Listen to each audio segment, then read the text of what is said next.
Bonjour et bienvenue sur la chaîne L'Oracle de Tani. Alors aujourd'hui je vous propose une vidéo sur le thème qu'est-ce qu'il attend de cette relation. Alors ça peut être une relation qui a débuté il y a peu de temps ou qui quand même bon, ne date pas de plus d'un an, 2 ans, 3 ans.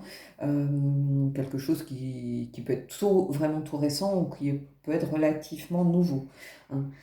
Sachant que j'ai fait une vidéo précédemment sur le même thème, mais où ça va être votre point de vue à vous, c'est-à-dire qu'est-ce que vous attendez de cette relation. J'avais fait une vidéo un petit peu de cet ordre, pour ceux qui n'ont pas vu la précédente, c'était ce qui est en surface, qui est plutôt du domaine de l'inconscient, et après on avait 2 cartes oracles. Donc ici, pour ce qui est en surface, j'ai choisi le Santa Muerte. Voilà. Pour ce qui est de l'ordre de l'inconscient, j'ai pris le tarot de Nicoletta Ciccoli. Je trouve qu'il se prête vraiment bien au travail de l'ombre, au travail sur l'enfant intérieur, sur les blessures éventuellement de l'enfance, hein. Donc il me paraissait vraiment bien pour ce tirage. Et ensuite, nous avons Queen of the Moon Oracle, hein, qui viendra compléter la fin du tirage. Donc voilà.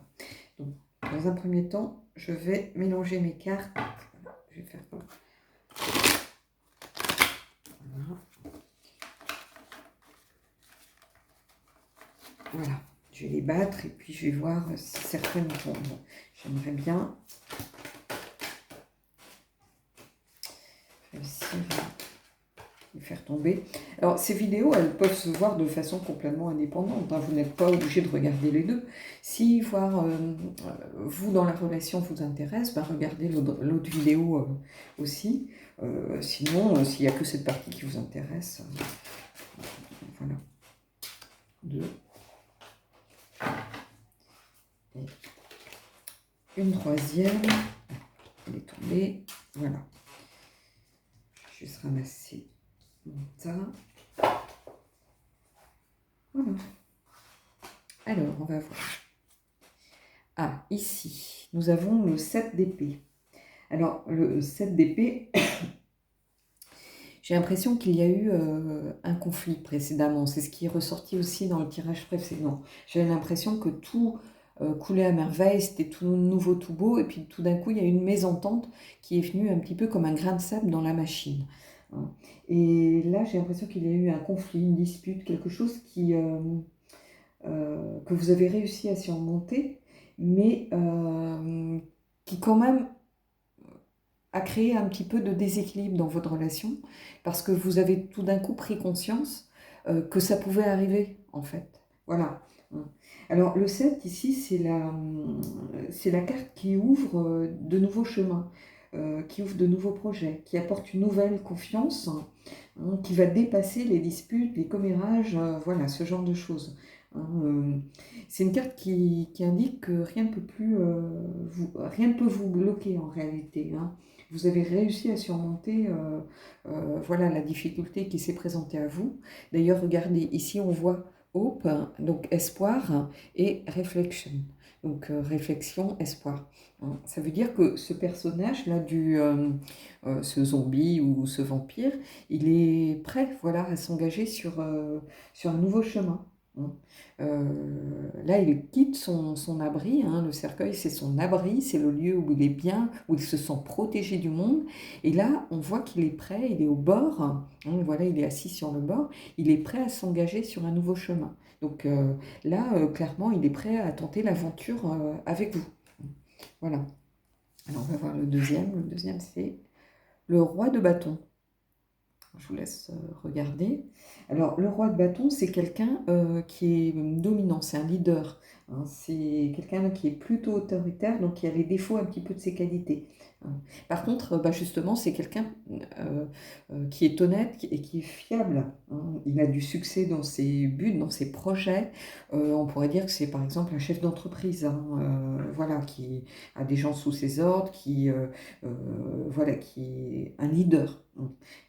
Donc, c'est quelqu'un qui a confiance dans ses décisions, mais qui attend aussi que vous ayez confiance en lui, hein. Qui est exigeant avec lui-même, mais du coup qui est aussi exigeant avec les autres. Et bon, qui donne beaucoup en retour, mais il attend aussi beaucoup de la personne en face. Alors, il a les défauts de ses qualités parce que c'est quelqu'un qui peut vite devenir un petit peu dominateur, un petit peu dictateur. Voilà, j'ai l'impression que lui, il a envie de donner beaucoup, mais il attend aussi beaucoup de vous. Voilà, alors on va voir la troisième. Alors, la troisième, c'est le 9 de coupe. Alors, le 9 de coupe, bien évidemment, c'est l'abondance dans les sentiments, dans les émotions. C'est aussi un ancrage émotionnel, hein, puisqu'on arrive pratiquement à la fin de la suite. Hein. D'ailleurs, regardez, son coffre est rempli, mais il a encore de la place pour d'autres coupes dans son coffre. Hein. Il peut en rajouter peut-être une ou deux. Hein. Voilà. Donc, c'est quelqu'un qui ne se repose pas sur ses lauriers. Hein. Vous avez atteint là, avec lui une certaine plénitude, mais il estime que voilà, on peut quand même s'améliorer. C'est quelqu'un qui a quand même l'ambition de progresser. Voilà. D'ailleurs, c'est quelqu'un qui va de l'avant. Regardez, on voit le bateau, hein, il fonce droit devant. Voilà, c'est quelqu'un il est arrivé déjà à beaucoup de choses, mais il estime qu'il a encore une marge de progression, hein, que ce soit émotionnellement, que ce soit dans sa vie, voilà. Alors, on va prendre le tarot de Nicoletta Ciccoli pour voir ce qu'il en est de ce qui est un petit peu caché, par exemple. Voilà, donc je fais la même chose. Hein, moi, j'aime bien quand les cartes sautent, en fait. Hein, donc, voilà, j'en ai une qui est partie à l'autre bout de la contrée. Donc, je vais juste aller la chercher. Hop. Voilà, je vous la pose. On va essayer. J'en ai une deuxième.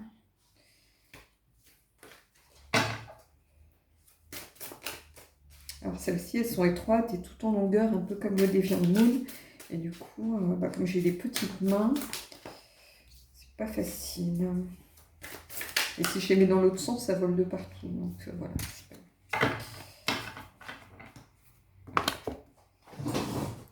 Alors, ici, on a le 7 de bâton. Alors, ne prenez pas forcément la carte au pied de la lettre, hein, quoique, après, ce que vous faites dans l'intimité, ça vous regarde. Là, bon, clairement, elle reçoit une fessée.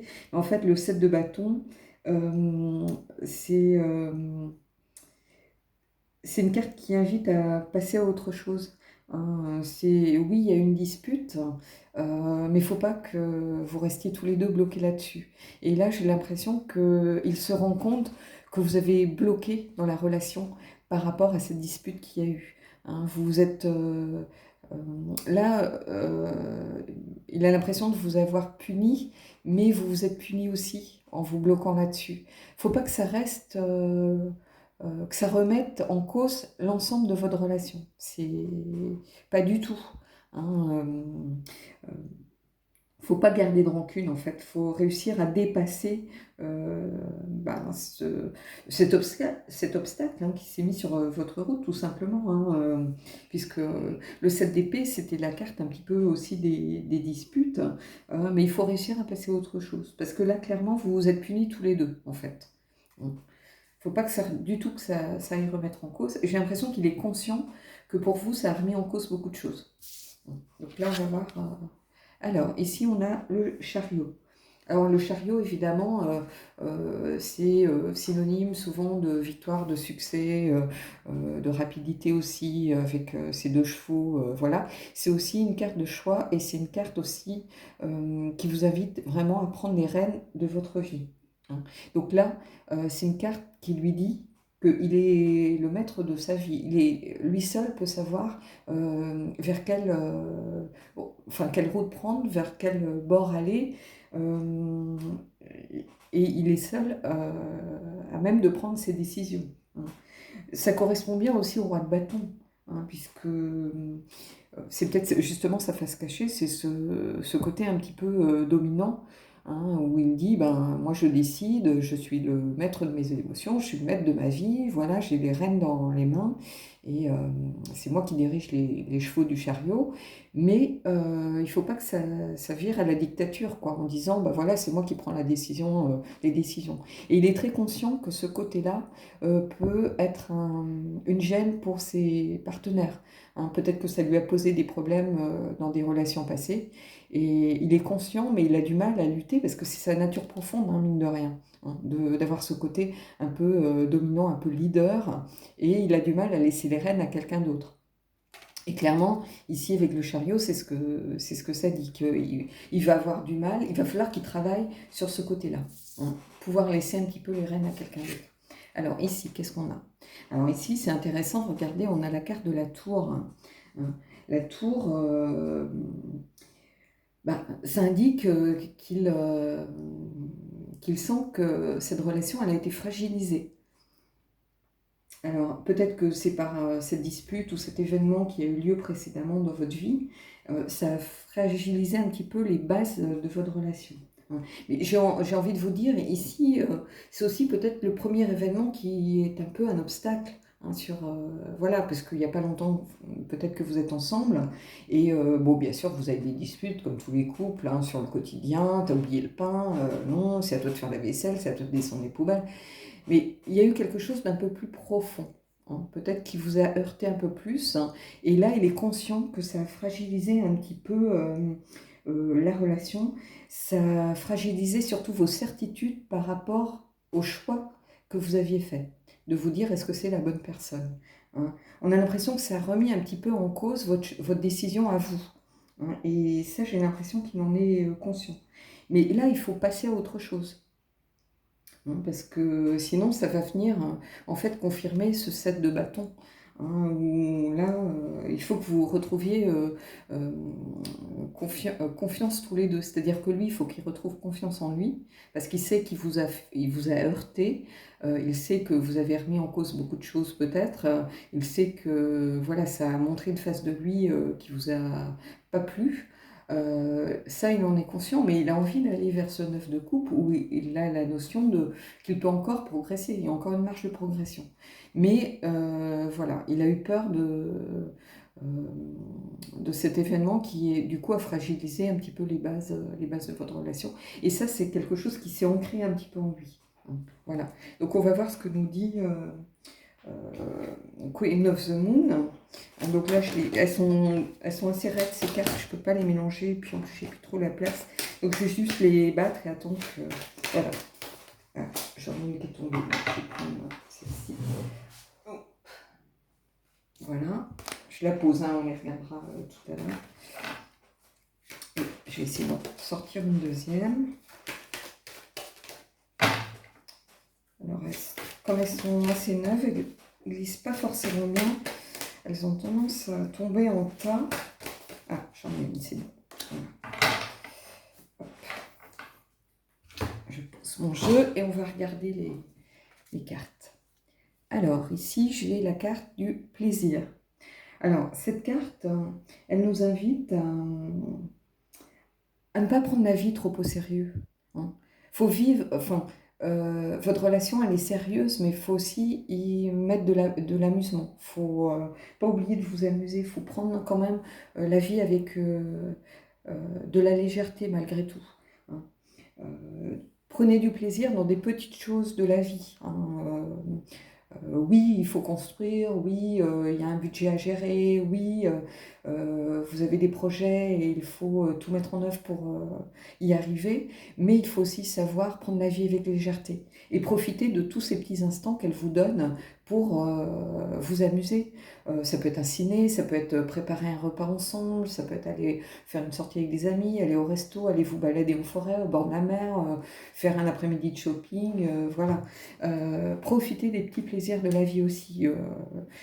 Faut pas trop se prendre au sérieux dans la vie. Hein. Faut faire les choses sérieusement, mais pas se prendre au sérieux. Et ici, vous voyez, on a la carte des débuts. Hein. C'est la nouvelle lune. Donc ces débuts, ben voilà, ils vous disent clairement, c'est une nouvelle relation, c'est un premier pas que vous faites vers quelque chose de nouveau. Et vous voyez, bon, ici, on a toute cette zone un peu de grisée de la nouvelle lune, mais regardez, à travers cette porte, on a un paysage ensoleillé qui donne envie d'aller de l'avant. Mmh. Donc, ce sont des débuts sur le plan émotionnel, sur le plan, des sentiments, sur le plan, peut-être du professionnel aussi, hein. Peut-être, que vous avez un nouveau travail, un nouveau poste, une promotion. Donc c'est vraiment la carte des débuts. Donc profitez, de cette relation, profitez de cette, profitez pour vous amuser, pour, prendre vraiment la vie avec légèreté et voilà, regardez, si vous passez cette porte, il y a un paysage derrière, qui est vraiment plein de promesses, qui est plutôt positif, voilà. Donc voilà ce que j'ai envie de vous dire, c'est, oui, il y a des difficultés, oui, il y aura des obstacles, oui, bah, la vie à 2, c'est pas toujours facile, mais vous êtes tous les 2, j'ai l'impression, conscients, quand même, des difficultés que vous pouvez rencontrer et que vous pouvez les surmonter à 2, hein. Lui, il est conscient qu'il a un caractère qui n'est pas forcément facile, mais il a envie de progresser malgré tout, hein, et il a envie de sortir de sa zone de confort pour aller, vers, un nouveau, une nouvelle relation, vers un nouveau chemin avec vous. Voilà. Bon bah écoutez, j'espère que cette vidéo vous aura plu. Si vous avez envie de découvrir la relation de votre côté à vous, ben, il y a une vidéo qui a été faite, hein, précédemment. Donc voilà. Je vous dis à bientôt pour de nouvelles aventures.